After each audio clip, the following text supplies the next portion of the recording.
नमस्कार दोस्तों, मैं विपिन गुप्ता स्वागत करता हूं आप सभी का आज फिर हमारे YouTube channel ETC educational group में। तो मित्रों, मेरा पिछला वीडियो आप लोगों ने देखा होगा। मेरे पिछले वीडियो में मैंने भारत के संविधान का निर्माण पूरा कर दिया था, अर्थात 26 जनवरी 1950 को हमारा संविधान जो लागू हुआ था, इस यहाँ तक के अध्याय को हमने पूरा किया था। और आज का जो मेरा वीडियो होगा थोड़ा कुछ उन्हीं बातों को लेकर के होगा और संविधान के निर्माण से संबंधित जो कुछ अहम समितियां बनाई गई थी, इम्पोर्टेंट कमिटीज़ बनाई गई थी, इसके अलावा भारतीय संविधान में कितने भाग, कौन कौन से भाग जोड़े गए, एग्ज़ाम के पर्पज़ से कौन कौन से भाग इम्पोर्टेंट हैं, संविधान के अंतर्गत जो 12 अनुसूचियाँ जोड़ी गई वो अनुसूचियाँ कौन कौन सी हैं, इन्हीं सब बातों पर आज हम चर्चा करेंगे। और केवल चर्चा नहीं करेंगे, मैं आपको संविधान के भाग, अनुसूचियाँ और जो इम्पोर्टेंट कमिटीज़ हैं इनको याद कराऊंगा। याद कराने का तात्पर्य कि आपको केवल इन्हें पढ़ना है अच्छे से, और अगर मेरे तरीके से आप चलेंगे तो आप कोई भी वनडे एग्जाम्स के इस तरह के आने वाले क्वेश्चन को क्रैक कर लेंगे। हाँ, इसके अलावा कुछ मेरे स्टूडेंट्स ने मुझे मैसेज किया, कमेंट बॉक्स में कमेंट्स भी किया कि सर आपने जो भी पिछले वीडियोस में आपने संविधान निर्माण के बारे में बताए हैं, वहाँ से कुछ क्वेश्चंस कैसे बनेंगे, ऐसा कुछ आप हमें बताइएगा। तो क्वेश्चंस कैसे बनेंगे ये तो मैंने बताया था, लेकिन आप लोगों ने कमेंट किया तो चलिए मैं कुछ और भी क्वेश्चंस आप लोगों को बना करके बताता हूँ कि कैसे क्वेश्चन यहाँ से बनेंगे। वैसे जितना भी मैंने पिछले वीडियो में बताया है कॉन्स्टिट्यूशनल फॉर्मेशन के बारे में, हर एक लाइन में आपको क्वेश्चन मिलेंगे, बहुत ही इम्पोर्टेंट फैक्ट्स है। और जहाँ तक मेरा अनुमान ये है कि जितना भी मैंने बता दिया है संविधान सभा, संविधान के गठन के टॉपिक को लेकर के, यहाँ से बाहर क्वेश्चन आने की संभावना बहुत कम है, क्योंकि मैंने बहुत कुछ बता दिया है। देखिए, कुछ क्वेश्चंस और भी मैं डिस्कस करता हूँ आपको। जैसे स्टार्टिंग से ही लेते हैं अपन, संविधान का विचार कहाँ से आया? बाल गंगाधर तिलक के स्वराज विधेयक से आया। संविधान सभा का विचार कहाँ से आया? ये विचार महात्मा गांधी के एक स्टेटमेंट से आया था। स्टेटमेंट मैंने आपको बताया था, रिपीट स्टेटमेंट दे रहा हूँ मैं आपको, कि जब भी भारत को स्वाधीनता मिलेगी तो भारत का संविधान भारतीयों के मस्तिष्क का वास्तविक दर्पण होगा, अर्थात भारत का संविधान भारतीयों के विचारों के अनुकूल ही भारतीयों द्वारा बनाया जाएगा। यहाँ से दो क्वेश्चन बने। इस स्टेटमेंट से संविधान सभा का निष्कर्ष निकला, और दूसरा ये स्टेटमेंट किसका है। फिर इसके बाद संविधान का प्रस्ताव सबसे पहले कांग्रेस के मंच में किसके द्वारा रखा गया? मोतीलाल नेहरू के द्वारा रखा गया, 27 मई 1927। फिर संविधान निर्माण का परिवर्तित प्रस्ताव कब और किसके द्वारा रखा गया? दिसंबर 1927, जवाहरलाल नेहरू के द्वारा। इसके बाद नेहरू रिपोर्ट, नेहरू समिति का गठन कब किया गया, कहाँ किया गया? नेहरू समिति का गठन मई 1928 बम्बई सर्वदलीय सम्मेलन में किया गया, अध्यक्ष मोतीलाल नेहरू। अगस्त 1928 में नेहरू रिपोर्ट आई। नेहरू रिपोर्ट, अब भारतीयों द्वारा बनाया गया पहला संविधान कौन सा है? कोई भी ऑप्शन, 4 ऑप्शन हो सकते हैं, आंसर है नेहरू रिपोर्ट। इसके बाद संविधान सभा का निर्वाचन वयस्क मताधिकार के आधार पर किया जाएगा या गठन वयस्क मताधिकार के आधार पर किया जाएगा। यह विचार किसका था? इस बारे में सबसे पहले किसने अपना विचार दिया? आंसर है जवाहरलाल नेहरू। मैंने आपको बताया था मई 1936 फैजपुर सम्मेलन कांग्रेस का हुआ था। इस सम्मेलन में जवाहरलाल नेहरू ने वयस्क मताधिकार का विचार सुझाव दिया था। इसके बाद अगस्त प्रस्ताव कब आया? 8 अगस्त 1940 को लाया गया। किसके द्वारा? लॉर्ड लिथिगो, ये भारत के उस समय वायसराय थे। अगस्त प्रस्ताव जब लाया गया उस समय ब्रिटेन के प्रधानमंत्री कौन थे? आंसर है विंस्टन चर्चिल। विंस्टन चर्चिल किस पार्टी से बिलोंग करते थे? आंसर है कंजर्वेटिव पार्टी। इसके बाद व्यक्तिगत सत्याग्रह में पहले सत्याग्रही कौन थे? पहले सत्याग्रही थे विनोबा भावे। दूसरे सत्याग्रही कौन थे? जवाहरलाल नेहरू। 1941 के अंत तक व्यक्तिगत सत्याग्रह समाप्त कर दिया गया। व्यक्तिगत सत्याग्रह का उद्देश्य क्या था? अभिव्यक्ति की आजादी। इसके बाद क्रिप्स मिशन का आगमन कब हुआ? क्रिप्स मिशन मार्च 1942, एग्जैक्ट डेट कहा जाए तो 22-23 मार्च के लगभग ये आया था 1942 में। क्रिप्स मिशन के अध्यक्ष स्टैनफोर्ड क्रिप्स थे। क्रिप्स मिशन को गांधी जी ने क्या कहकर संबोधित किया? या ये भी प्रश्न आ चुका है जस्ट हाल ही के पीसीएस एग्जाम, एमपीपीएससी के एग्जाम में कि गांधी जी ने पोस्ट डेटेड चेक की संख्या किसे दी? आंसर है क्रिप्स मिशन को। इसके बाद जब सेकेंड वर्ल्ड वॉर समाप्त हुआ अर्थात 1945 में, उसके बाद भारत में संविधान सभा के गठन के लिए कैबिनेट मिशन का आगमन हुआ। कब हुआ? आंसर है मार्च 1946 में हुआ। कितने लोग थे समिति में? इस मिशन में 3 सदस्य थे। अध्यक्ष कौन थे? पेंथिक लॉरेंस थे। बाकी के 2 member Stanford Cripps and AV Alexander. अध्यक्ष कौन? पेंथिक लॉरेंस। कैबिनेट मिशन ने संविधान सभा का गठन करने के लिए किस आधार पर संविधान सभा का गठन किया? इसके लिए कैबिनेट मिशन ने प्रत्येक 10 लाख की जनसंख्या के आधार पर सीटों का गठन किया, कुल 389 सीटें।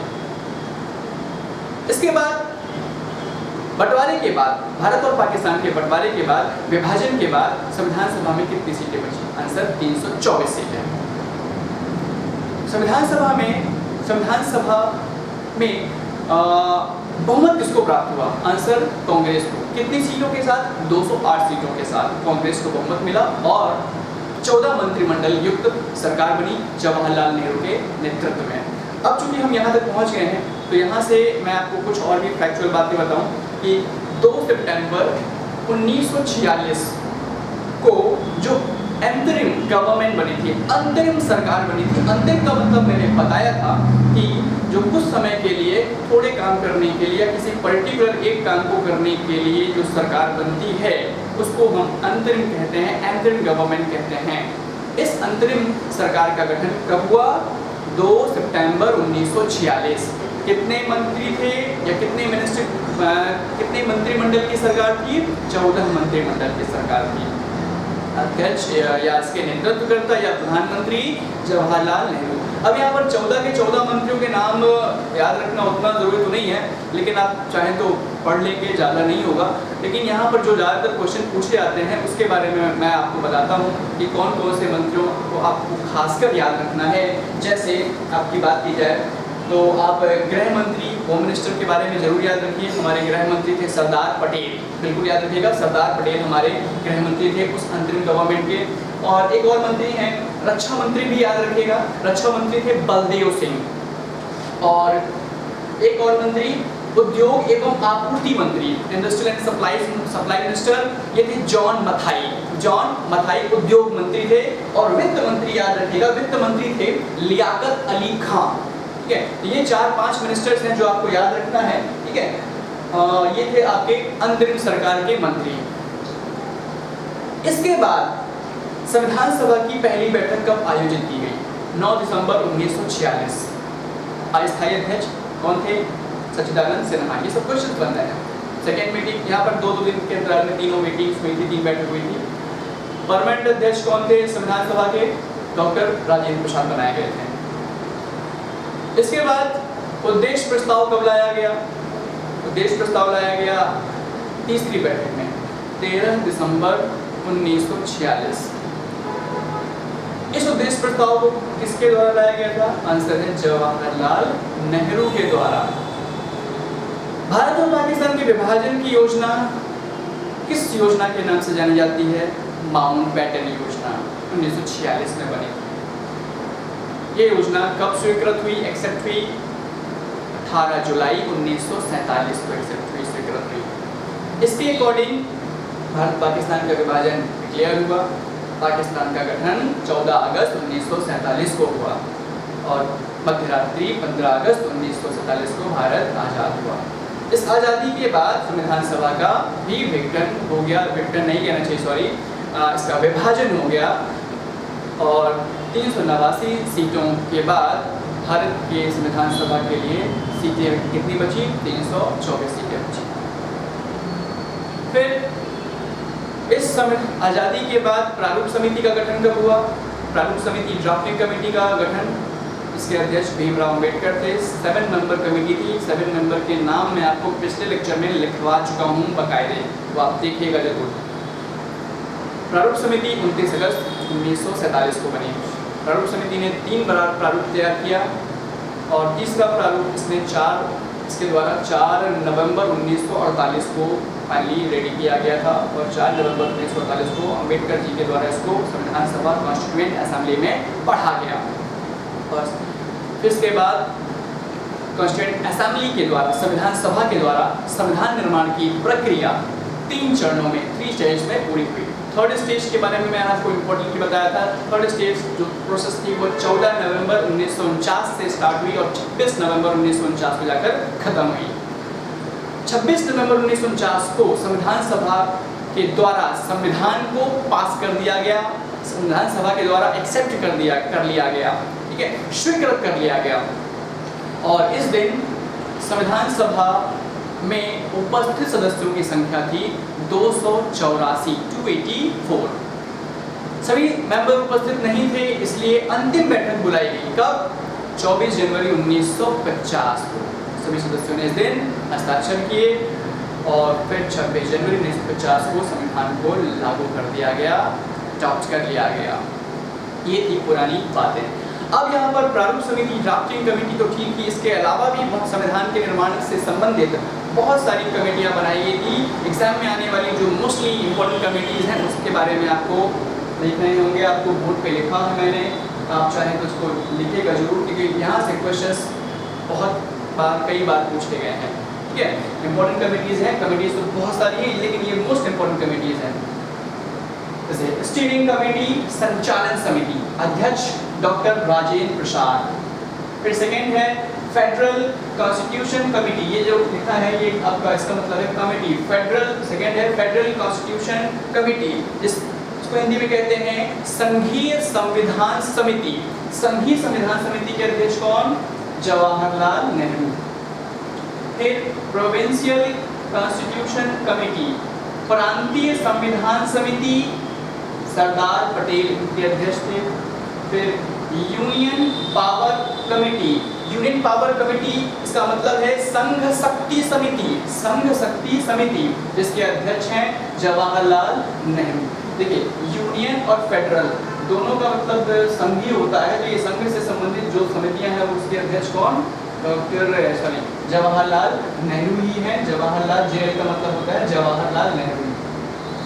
फिर है आपकी 5वीं committee, consultative committee on fundamental rights and minorities. इसके अध्यक्ष थे सरदार पटेल। मौलिक अधिकारों एवं अल्पसंख्यक संबंधी परामर्श समिति, फिर से बोल रहा हूँ, मौलिक अधिकारों एवं अल्पसंख्यक संबंधी परामर्श समिति। इसमें 2 चीजें हैं, मौलिक अधिकार एवं माइनॉरिटी से संबंधित जो कंसल्टेटिव परामर्श समिति थी, परामर्श करने की समिति थी, इसके अध्यक्ष थे Sardar Patel. Ad hoc committee on nation flag, ad hoc committee on nation flag मतलब यहाँ पर 2 समितियाँ देख रहे होंगे, एक फ्लैग कमेटी है और एक नेशन फ्लैग कमेटी है। तो ये ad hoc committee on national flag है और ये है आपकी फ्लैग कमेटी। तो ये इसका मतलब है तदर्थ समिति, मतलब इसको हिंदी में एग्जैक्टली ये बताया गया है राष्ट्र ध्वज संबंधी तदर्थ समिति। राष्ट्र ध्वज संबंधी तदर्थ, एडहॉक का मतलब तदर्थ होता है। तो तदर्थ जो फ्लैग के बारे में तदर्थ समिति थी ये थी, इसके अध्यक्ष थे डॉक्टर राजेंद्र प्रसाद। और फ्लैग कमेटी जो थी हमारी, फ्लैग कमेटी मतलब झंडा समिति, कई बार पूछेंगे एग्जाम में, अध्यक्ष थे जेबी कृपलानी। झंडा शब्द यूज किया जाए तो जेबी कृपलानी और फ्लैग राष्ट्र ध्वज शब्द यूज किया जाए तो डॉक्टर राजेंद्र प्रसाद। इसके बाद फंडामेंटल राइट्स, इसका मतलब होता है, शॉर्ट में लिखा मैंने, फंडामेंटल राइट्स सब कमेटी, मौलिक अधिकार संबंधी उप समिति। मौलिक अधिकार, यहाँ पर 2 उप समितियां जो कई बार एग्जाम पूछी गई, ध्यान रखिएगा एग्जैक्टली। मौलिक अधिकार संबंधी उप समिति सब कमेटी, जिसके अध्यक्ष थे जेबी कृपलानी। एड्रेस किया है मतलब same. Minorities sub committee, minorities sub committee मतलब अल्पसंख्यक उप समिति। ये दोनों ही उप समितियां कई बार एग्जाम में पूछी गई हैं। इसके अध्यक्ष थे माइनॉरिटीज मतलब अल्पसंख्यक उप समिति एच.सी. मुखर्जी। और एक और लास्ट है आपकी हाउस कमेटी गृह समिति, इसके अध्यक्ष थे पट्टाभी सीतारमैया। हमारे मध्य प्रदेश के पहले राज्यपाल थे। ये इंपॉर्टेंट कमेटीज हैं। ड्राफ्टिंग कमेटी के बारे में मैंने आपको पहले से बता के रखा हुआ है। अब हम आते हैं संविधान के आगे चैप्टर पे। इसी में साफ कर रहा हूँ मैं इसको, अगर आप लोग चाहें तो इसको क्लिक कर सकते हैं, स्क्रीनशॉट ले सकते हैं। बाकी आपको कई बुकों में भी ये मिल जाएगा, लेकिन बुकों में क्या होता है कि बहुत सारा दिया रहता है। मैंने आपको सिलेक्टेड चीज़ें आपको दी हैं छाट करके।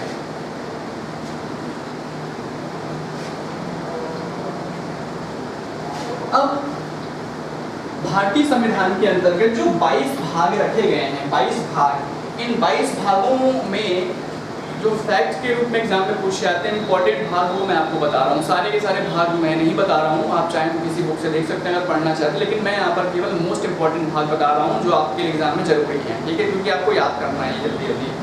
तो जैसे भाग मतलब पार्ट 1, भाग 1 इसका नाम है संघ एवं राज्य।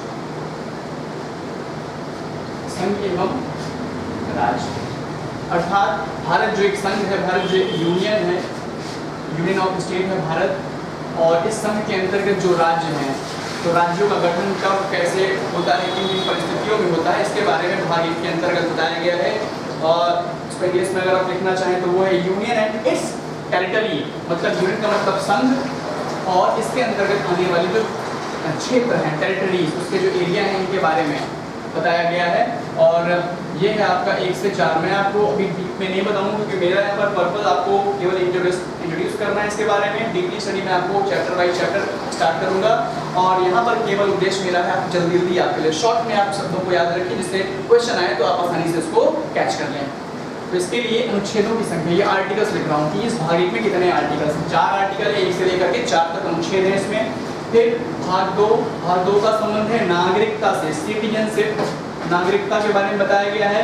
कोई भी व्यक्ति भारत का नागरिक कब कैसे किन किन परिस्थितियों में बन सकता है, सिटीजनशिप, इसके बारे में आर्टिकल्स है 5 to 11। फिर भाग 3 है, भाग 3 बहुत ही इंपॉर्टेंट है, मौलिक अधिकार, फंडामेंटल राइट्स, मौलिक अधिकार, इसके लिए आर्टिकल्स हैं जस्ट 12 से 35 तक हैं।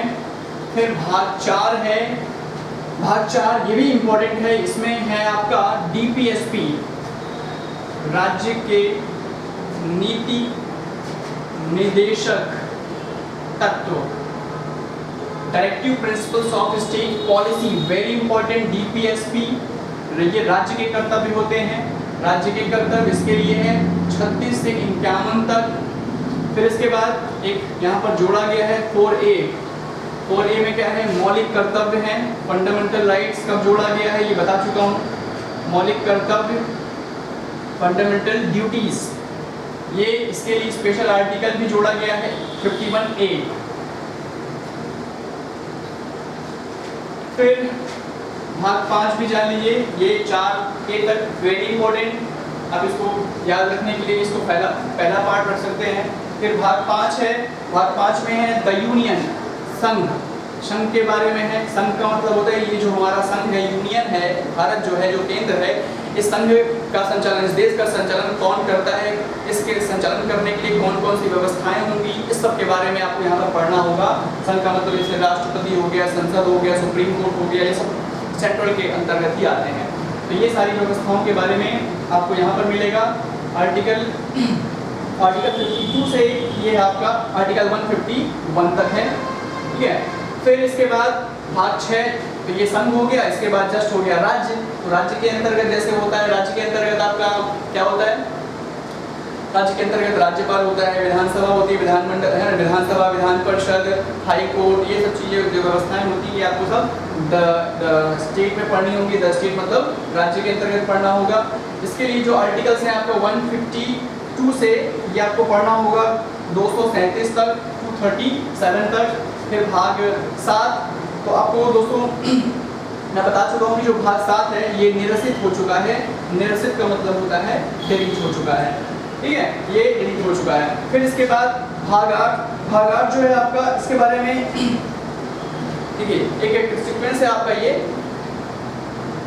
कि ये जो भाग 8 है, जैसे भाग 5 में संघ है, याद रखिएगा ये तो आपको याद होगा। फिर इसके बाद भाग 5 में संघ है, केंद्र के बारे में, फिर राज्य के बारे में। 7 तो डिलीट हो चुका है। अब 8 में है आपका यूनियन टेरिटरीज, संघ शासित प्रदेश। तो जैसे भारत में 3 चीजें होंगी, केंद्र हो गया, फिर उसके अंदर राज्य हो गए, और यहाँ पर साइड में हो गया आपका केंद्र संघ शासित प्रदेश, यूनियन टेरिटरीज, जिसको केंद्र शासित प्रदेश कहते हैं। ये आपका भाग 8 में संघ शासित प्रदेश या क्षेत्र, यूनियन टेरिटरीज।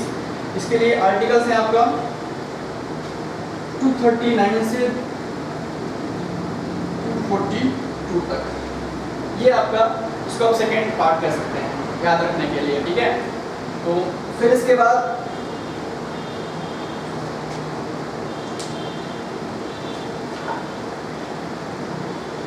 हम लोग नोट करते जाइएगा।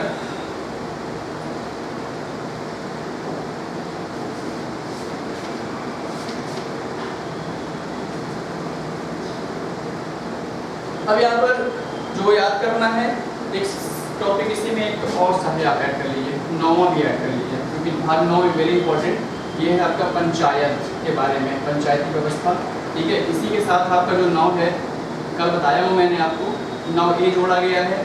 9A में आपका क्या है, नगर पालिका निगम, म्यूनसिपैलिटी, नगर पालिका निगम, ये दो चीज़ें जोड़ी गई हैं, व्यवस्था है, ठीक है, याद रखिएगा। तो ये नगर पालिका जो निगम है, और एक और साथ में जोड़ा गया था बाद में 2011 में, ये जोड़ा गया है 9B 2011 में, 97 संविधान संशोधन 97 कॉन्स्टिट्यूशनल अमेंडमेंट 2011 में जोड़ा गया है। द कोऑपरेटिव समिति, सहकारी समितियों के बारे में, सहकारी समितियां। तो ये जो आपको मैं इकट्ठा बता दूं यहाँ पर, तो ये जो भाग 9 है, भाग 9 के लिए जो ये टोटल आर्टिकल्स हैं, टोटल आर्टिकल्स मैं बता देता हूँ आपको, बाकी फिर आप पार्ट बाई पार्ट सेपरेट जो आर्टिकल है वो आपको बताऊंगा। यहाँ पर आर्टिकल्स है 243 में ये बातें बताई गई हैं, जैसे कि 243 में बहुत सारे आर्टिकल्स हैं, ABCD XYZ तक बहुत सारे हैं। 243 तक याद रखिएगा। तो ये मोस्ट इंपॉर्टेंट आर्टिकल्स है दोस्तों, भाग 9 तक। इसके बाद जो आपको और याद रखने लायक पार्ट हैं संविधान के जो भाग हैं, उसमें आप देख लीजिए, लिख लीजिए आप लोग, लिखना हो तो। जैसे आपका इसके बाद जो है वो है भाग 11, 10 उतना इम्पोर्टेंट नहीं है, ठीक है, या मैं लिख ही देता हूँ, शॉर्ट में तो लिखना है मुझे। ये 2 पार्ट थे, आपको याद करने के लिए। तीसरे पार्ट में 10, 11 आपको बताता हूँ, 10, 11 और 12 ये याद रखिएगा। भाग 10, भाग 11 और भाग 12 ये तीनों लगभग एक जैसे हैं। भाग 10 में आपका भारत के अंतर्गत जो अनुसूचित और जनजाति क्षेत्र हैं इनके बारे में बताया गया है। अनुसूचित और जनजाति क्षेत्र, जनजाति क्षेत्र, अनुसूचित क्षेत्र जहाँ पर कोई विशेष रूप से जनजातियाँ रह रही हैं, उनकी तादाद ज़्यादा है, तो ऐसे क्षेत्रों को एक विशेष रूप से सूचीबद्ध किया जाता है, नोटिफाइड किया जाता है राष्ट्रपति के द्वारा। तो अनुसूचित और जनजाति क्षेत्र के बारे में भाग 10 में बताया गया है। इसके लिए जो टोटल आर्टिकल्स हैं 244 में वर्णन किया गया है, यहाँ पर आर्टिकल 244 में बताया गया है। फिर भाग 11 है आपका, यहाँ पर भाग 11 है संघ और राज्य के बीच में संबंध, संघ और राज्य के बीच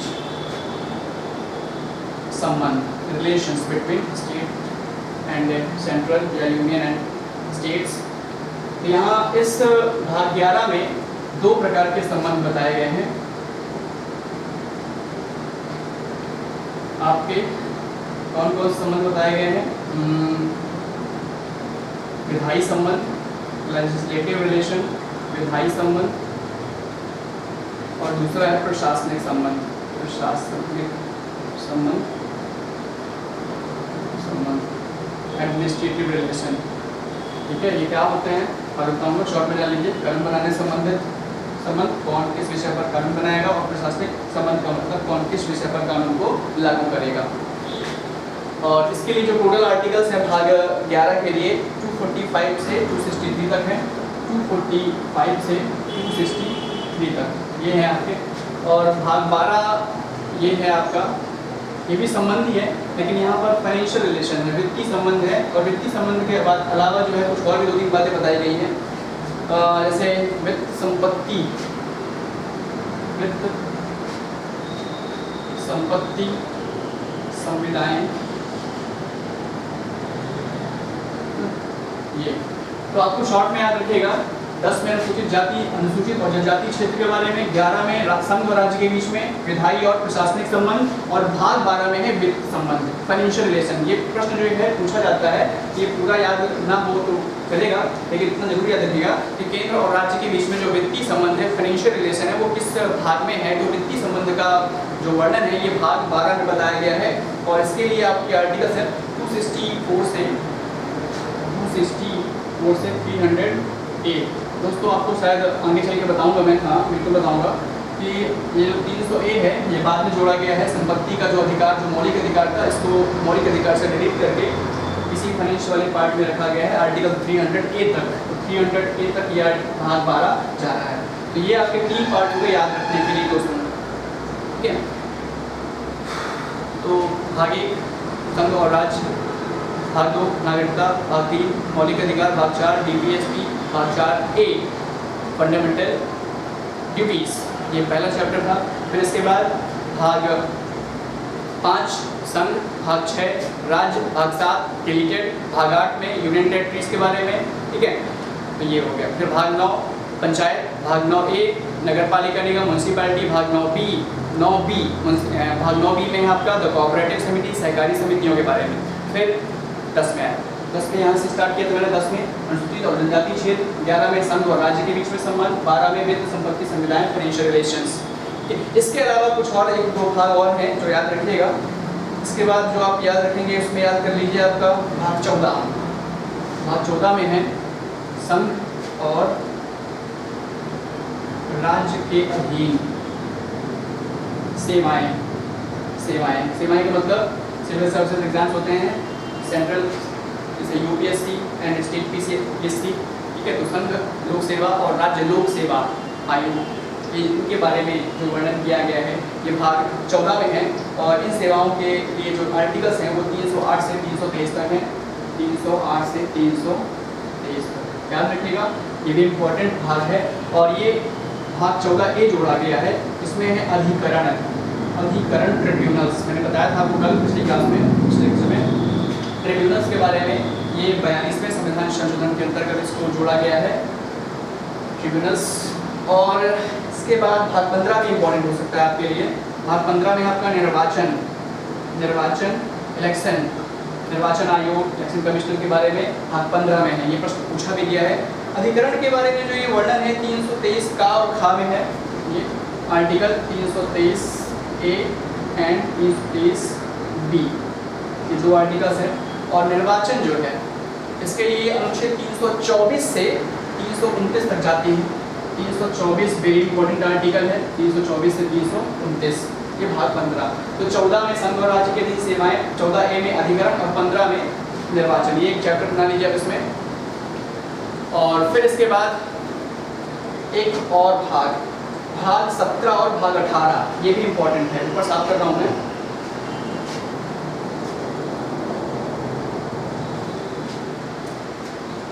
भाग 17 और भाग 18। भाग 17 में है राजभाषा। भारतीय संविधान में मूल रूप से और वर्तमान में 22 भाषाएं हो चुकी है और मूल रूप से 14 भाषाएं थी। तो राजभाषाओं के बारे में है भाग 17 में। इसके लिए जो आर्टिकल है वो 343 से 351 है। 343 से 351, 343 वाला आर्टिकल इम्पोर्टेंट है। राजभाषा, इसी में सभी राजभाषाएं रखी गई हैं, हिंदी को राजभाषा का दर्जा। और भाग 18 में है आपात उपबंध। आपात उपबंध का मतलब होता है इमरजेंसी सिचुएशंस के बारे में बताया गया है। इसे राष्ट्रपति नेशनल इमरजेंसी जो लगती है आपातकाल की व्यवस्था, इन सभी बातों का वर्णन है भाग 18 में। और इसके जो आर्टिकल्स हैं वो हैं 352 से 360, 352 से 360। इसके अंतर्गत लगभग सभी आर्टिकल इंपॉर्टेंट है, जो मैं आपको आगे अच्छे से बताऊंगा विस्तारित होकर के। और अंतिम भाग जो याद करना है वो है आपका भाग 20। भाग 20, भाग 22 तक है, लेकिन आपको ये याद करने के लिए अंतिम भाग है भाग 20। भाग 20 है आपका संविधान संशोधन, वेरी इंपॉर्टेंट आर्टिकल, संविधान संशोधन, constitutional amendment, article 368, very very important article. दोस्तों ये भाग जितने भी याद करने थे, ये बहुत इंपॉर्टेंट बातें मैंने आपको बताई हैं फॉर वनडे एग्जाम्स। और केवल वनडे एग्जाम्स नहीं, जो हमारे राज्य लोक सेवा आयोग की जो परीक्षाएं होती हैं वहाँ तक भी एग्जाम्स में पूछी जाती हैं ये सब फैक्चुअल के रूप में। तो हमारा आज का जो लेक्चर है वो भाग तक ही रहेगा। मैं आपको पिछले लेक्चर में, अगले लेक्चर में हमारे संविधान की जो 12 अनुसूचियाँ हैं वो 12 अनुसूचियाँ 5 मिनट में याद कराऊंगा, ठीक है। तो वो 5 मिनट में याद करना है अगर, तो मेरा अगला लेक्चर जरूर देखिएगा। और अब तक जो लेक्चर देखते आए हैं उनको कंटिन्यू करके देखिएगा।